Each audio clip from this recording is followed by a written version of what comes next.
नमस्कार दोस्तों, मैं नरेंद्र आप सभी का स्वागत करता हूं अपने YouTube चैनल यूट्यूबर अंत में। तो दोस्तों, आज के इस वीडियो में मैं बात करने वाला हूं ग्रैंड मास्टर सिफू जी, जिन्होंने एक ऐसी बात कही है जो हम सबकी आंखें खोल देने वाली है। और आई होप कि आप सभी को इस वीडियो से बहुत फायदा होगा। तो अगर अभी तक आपने मेरे चैनल को सब्सक्राइब नहीं किया है तो सब्सक्राइब कर लें, बेल आइकन को हिट कर लें ताकि आपको मिलती रहे मेरे इसी तरह के वीडियोज की नोटिफिकेशन सबसे पहले। दोस्तों, मैं अभी कुछ देर पहले ग्रैंड मास्टर सिफू जी की एक वीडियो को देख रहा था, जिसमें उन्होंने कहा है कि फिटनेस इंडस्ट्री जो है अभी इस लॉकडाउन पीरियड में काफ़ी हद तक नुकसान में गई है। जो जिम के ऑनर हैं, जिम के मालिक हैं, फिटनेस सेंटर जो चलाते हैं, जो लोग न्यूट्रिशन सेंटर चलाते हैं, बहुत सारे लोगों को काफ़ी ज़्यादा नुकसान हो रहा है और गवर्नमेंट इस ओर कोई ध्यान नहीं दे रही है। दोस्तों, आपने देखा होगा कि कुछ दिन पहले 20 लाख करोड़ का एक पैकेज जारी किया गया था, जो कि लोगों को लगा कि चलिए इससे कुछ राहत होगी। लेकिन इसमें जो राहत वाली बात यह है कि ये लॉकडाउन पीरियड, जब भी लॉकडाउन खत्म होगा, कोरोना महामारी समाप्त होगी, तब इसका अर्थव्यवस्था पे असर देखने को मिलेगा। फिलहाल तो नहीं, ठीक है। तो जो अभी लोगों ने, सरकार ने क्या किया, चाहे वो केंद्र सरकार हो चाहे राज्य सरकार हो, मैं किसी को अपमानित नहीं कर रहा और ना ही किसी को ठेस पहुंचाने वाली बात मैं कर रहा हूँ। जिसको जो सही लगे वो सही लगे, जिसको गलत लग सकती है वो कृपया इस वीडियो को पूरा ना देखे तो अच्छा होगा। तो आप जरूर सोचिए कि जो फिटनेस इंडस्ट्री लाखों लोगों को रोजगार दिया है, जो फिटनेस इंडस्ट्री लोगों को उनके हेल्थ को बेटर कर रहा है, लोगों को अपने इम्यूनिटी को बेहतर रखने में मदद कर रहा है। आज हमारे माननीय प्रधानमंत्री श्री नरेंद्र मोदी जी भी टीवी पे आकर के उन्होंने कहा था कि अपने इम्यूनिटी पे ध्यान दीजिए, अपने हेल्थ को और ज़्यादा बूस्ट कीजिए। लेकिन वो शायद भूल गए कि आप सब जो अपना एक्सरसाइज कर सकते हैं, अपना लोग फिट रह सकते हैं, वो कहाँ रह सकते हैं, चाहे वो जिम हो चाहे वो फिटनेस सेंटर हो। ये दो जगह है जहाँ पे लोग फिट रह सकते हैं, ठीक है। तो ग्रैंड मास्टर सिफू जी ने ये भी कहा कि आप जो ये शराब की दुकानें खोल दे रहे हो, आपने बहुत सारी मार्केट ओपन करी है, अनलॉक 1 शुरू किया है, तो क्या इससे कोरोना वायरस नहीं फैलेगा? क्या शराबी, जो एक शराबी अगर वो शराब पीता है तो यकीन मानिए वो अकेले नहीं पीता है, वो झुंड में पीता है, 4-5 लोगों के साथ पीता है। अगर वो 4-5 लोग अगले अपने घर में जाएंगे तो एक घर में अगर औसत रूप से देखा जाए, अगर 5 सदस्य हैं तो 5 5 से 25, लगभग 25 सदस्य, 25 लोग हो सकता है कि कोरोना से ग्रसित हो जाए। और यही आंकड़ा कॉलोनी दर कॉलोनी, गांव दर गांव, शहर दर शहर ये भी फैलता जाएगा। तो ऐसा नहीं है कि आपने शराब दुकानें खोल दी तो बहुत अच्छा काम किया। मानता हूं कि इससे राजस्व आती है, लेकिन क्या आपका मुद्दा सिर्फ अपने इनकम को बढ़ाने का है, अपने राजस्व को बढ़ाने का है? चाहे वो केंद्र हो, चाहे राज्य हो, चाहे बीजेपी हो, चाहे कांग्रेस या आप या समाजवादी पार्टी। मैं किसी पार्टी या केंद्र सरकार या राज्य सरकार का किसी भी चीज का समर्थन नहीं कर रहा हूं, ना ही मैं उसके विरोध में हूं। मैं बस इतना ही कहना चाह रहा हूं कि जिस सेक्टर से लोगों को फायदा हो रहा है, उस सेक्टर को आपने सबसे लास्ट कैटेगरी में रखा है। आपका मॉल खोलना ज्यादा जरूरी था, आपका रेस्टोरेंट खोलना ज्यादा जरूरी था, आपने स्कूल कॉलेजेस को अनदेखी किया। चलिए, मैं मानता हूं बच्चों का भविष्य का सवाल है, आप उन चीजों को थोड़ा सा दूर ही रखें तो अभी अच्छा है। लोग पढ़ सकते हैं, बाद में पढ़ लेंगे, लेकिन जान रहना, जिंदगी रहना बहुत जरूरी है। लेकिन इसके लिए भी कुछ उपाय होने चाहिए था, जो अभी तक ऐसा कुछ हुआ नहीं। क्लास हो रहे हैं स्कूल से, क्लास ऑनलाइन कराया जा रहा है, लेकिन जिसके पास स्मार्टफोन नहीं है, टैबलेट नहीं है, वो लोग कैसे क्लास लेंगे? जो हमारे मध्यम वर्गीय से भी जो लोअर कैटेगरी में जो बच्चे आते हैं, वो कैसे पढ़ेंगे? आपने तो उनके लिए कुछ नहीं किया। लेकिन आप जरा सोचिए कि जब आपने इन चीजों को खोला है तो आपको सबके ऊपर ध्यान देना चाहिए था।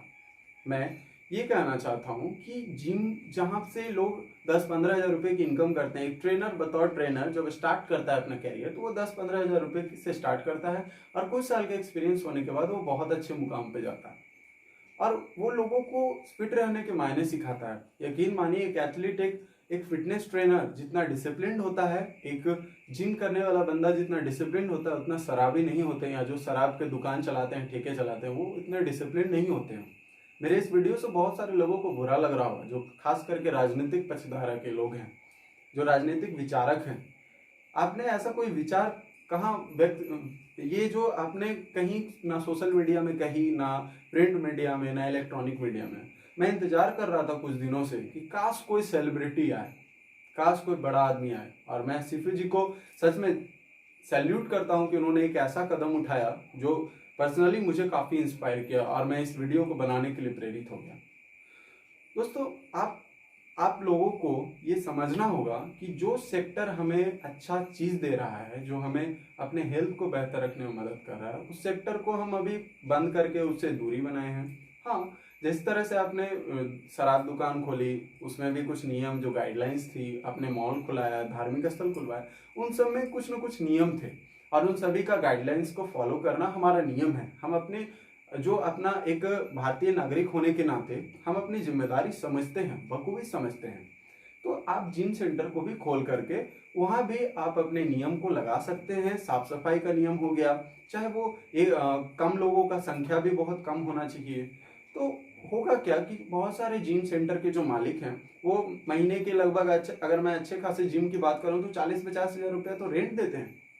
मैं भी एक फिटनेस ट्रेनर हूँ, पिछले 2.5 साल से लोगों को गाइड कर रहा हूँ और मैं भी इस कोरोना वायरस महामारी को समझता हूँ, ऐसा बात नहीं है। मैं भी अर्थव्यवस्था को समझता हूँ, लेकिन मैं हेल्थ को भी समझता हूँ, क्योंकि और जो हमारा इनकम है वो, चलिए हमारा सिस्टम अलग है, हम लोग ऑनलाइन काम कर लेते हैं, लेकिन जो लोग जिनका पूरी तरह से ऑफिशियल जो ऑफिस से काम होता है वो ऑनलाइन में नहीं हो पाता है, वो धीरे धीरे समय लगता है क्योंकि ट्रेंड बदला है और हमें ये भी चीज़ सीखने में समय लगेगा, इतना जल्दी नहीं हो जाएगा। लेकिन जो जिम सेंटर हैं, जो जिम ट्रेनर है, उनके ऊपर पूरा आफत है।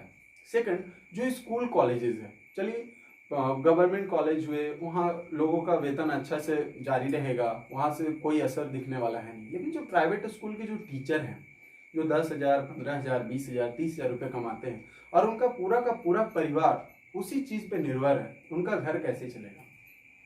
आप लोगों ने अगर ये मेरा ये संवाद अगर आप लोगों को अच्छा लगेगा तो अपने फेसबुक पे पोस्ट पे, अपने इंस्टाग्राम पे, ट्विटर पे, जहां भी आपको इच्छा करे ना, वहां पे इस वीडियो को शेयर जरूर करना, क्योंकि मैं आज खुल के बातें कर रहा हूँ। मैंने ये समस्या देखी, मैं चाह रहा था कि मैं यूट्यूब वीडियोस बनाऊं, लगभग 7-8 पेंडिंग कंटेंट मैंने रखे, लेकिन मैं कुछ ऐसे चीज की तलाश कर रहा था जो मैं अपने ऑडियंस को उनसे बता पाऊं, क्योंकि मैं एक सोशल मीडिया इन्फ्लुएंसर हूं और मैं मानता हूं, मैं भले ही इस चैनल पर नया हूं, यूट्यूब की दुनिया में नया हूं, लेकिन मैं इतनी ताकत रखता हूं कि लोगों को मैं अच्छी से अच्छी बात बताने का जो क्षमता है हमारा, वो जरूर रखता हूं। और आई होप कि इस वीडियो से आप लोगों को बहुत फायदा होगा और लोगों को पहुंचाइए, लोगों को शेयर कीजिए। गैर कानूनी रूप से चीजों को खोल लेना समस्या का समाधान नहीं है। हमें गवर्नमेंट से कुछ न कुछ तरह से परमिशन, कुछ अपील करनी होगी, सोशल मीडिया पे इस खबर को वायरल करना होगा, तब जाके उनके कानों में जो बोलते हैं जू रेंगना, कुछ उस तरह का मुहावरा है वहाँ पे। और ये जब तक आप नहीं करेंगे तो ये बिल्कुल होने वाला नहीं है। मैं जो हमारे इंडिया में जो जिम सेंटर चलाते हैं लोग, जो फिटनेस इंडस्ट्री में हैं, मैं उन लोगों की प्रॉब्लम को समझ रहा हूँ, क्योंकि ये प्रॉब्लम हमारे साथ भी है और मैं अभी आप लोगों के साथ हूँ। अगर आपको भी इस वीडियो से कुछ समझ में आया हो तो जरूर इसे शेयर करें। और जो हमारे टीचर भाई बहन हैं, वो लोग भी ये चीज़ को समझें। और मैं गवर्नमेंट से दरखास्त करूंगा कि आप कुछ ऐसा नियम लाइए जिससे इन चीज़ों का भी जो संचालन है वो पूरी तरह से हो सके, भले ही कम हो, लेकिन एटलीस्ट उनका जो घर का खर्चा है वो तो चलेगा। क्योंकि बहुत सारी चीज़ें होती है, अगर एक जिम एक बंदा ओपन करता है ना, तो उसके लिए उसे लोन पे जगह लेना पड़ता है, उसके लिए उसको एडवांस देना पड़ता है, किसी भी इक्विपमेंट के लिए पैसा खर्च करना पड़ता है, वो सारी चीज़ें की ईएमआई कटती है, लोगों को पैसा देना पड़ता है। आप भले 3-4 महीने के लिए माफ़ करा दो किसी तरह, लेकिन उनको एटलीस्ट देना तो पड़ेगा। कौन छोड़ेगा? आप नहीं छोड़ोगे, ठीक है? तो इस वीडियो को आप जितना ज़्यादा हो सके शेयर कीजिए। मैं कोई बहुत बड़ा यूट्यूब स्टार नहीं हूँ, मैं आपके सामने एक जनरल छोटी सी जो परेशानी है और जिनको भी मैं शामिल करना भूल गया हूँ, मुझे माफ़ कीजिएगा। और मैं देख रहा हूँ इस प्रॉब्लम को, कपड़े के जो दुकान है वो बंद हैं, कॉस्मेटिक्स दुकान बंद है, अलग अलग स्टेट गवर्नमेंट के अलग अलग रूल है, लेकिन जिस चीज़ से कोरोना वायरस फैलता है यार, आपने तो उसे खोल दिया। और जिस चीज़ से फैलने की संभावना है, लेकिन वहाँ पे लोग एटलीस्ट नशे में नहीं होते हैं ना, वो चीज़ों को समझ पाएंगे, वो आपकी बात को समझेंगे, वो हमारी बात को समझेंगे। एज ए इंस्ट्रक्टर अगर मैं उनको बोलूंगा कि आपको ये नहीं करना, आपको सोशल डिस्टेंसिंग रखनी है, आपको मास्क पहनना, आपको हैंड सैनिटाइज करना है, वो करेगा। लेकिन एक अल्कोहलिक आदमी, एक शराबी कभी भी नहीं करेगा फॉलो सोशल डिस्टेंसिंग और आपके मास्क और आपके जो सामाजिक दूरी की बात कर रहे हैं आप लोग। तो इस वीडियो को बहुत ज्यादा शेयर कीजिए, बहुत ज्यादा प्यार दीजिए। आज की इस वीडियो में बस इतना ही। इंस्टाग्राम पे अगर आपने मुझे फॉलो नहीं किया है तो उसका लिंक डिस्क्रिप्शन में है।